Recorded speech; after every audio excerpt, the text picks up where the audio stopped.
রাজ্যের বিরোধী শিবির তথা তৃণমূল কংগ্রেসের অন্দরের রাজনৈতিক ডামাডোলের আবহে কেন্দ্রীয় স্বরাষ্ট্রমন্ত্রী অমিত শাহের সঙ্গে বৈঠক করেছেন পশ্চিমবঙ্গের মুখ্যমন্ত্রী শুভেন্দু অধিকারী। শুক্রবার গভীর রাতে কেন্দ্রীয় স্বরাষ্ট্র মন্ত্রকের তরফে প্রকাশিত একটি পোস্টে এই বৈঠকের কথা জানানো হয়েছে। তবে বৈঠকে ঠিক কী কী বিষয়ে আলোচনা হয়েছে তা নিয়ে এখনও পর্যন্ত কোনো আনুষ্ঠানিক বিবৃতি সামনে আসেনি। আর সেই কারণেই রাজনৈতিক মহলে জল্পনা তুঙ্গে। রাজ্যের সাম্প্রতিক রাজনৈতিক পরিস্থিতির প্রেক্ষাপটে এই বৈঠক যথেষ্ট তাৎপর্যপূর্ণ বলেই মনে করা হচ্ছে।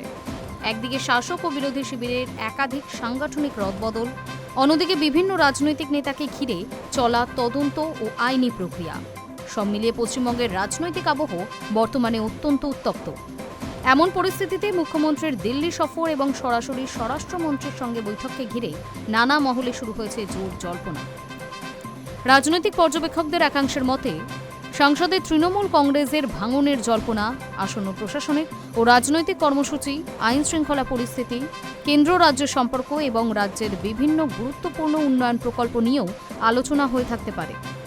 বিশেষ করে পরিকাঠামো উন্নয়ন, বিনিয়োগ, সীমান্তবর্তী এলাকার নিরাপত্তা এবং কেন্দ্রীয় প্রকল্প বাস্তবায়নের মতো বিষয়গুলি আলোচনার তালিকায় ছিল কিনা তা নিয়েও কৌতূহল তৈরি হয়েছে। তবে সরকারি সূত্রে কোনো তথ্য প্রকাশ না হওয়ায় বৈঠকের প্রকৃত উদ্দেশ্য এখনও ধোঁয়াশায়।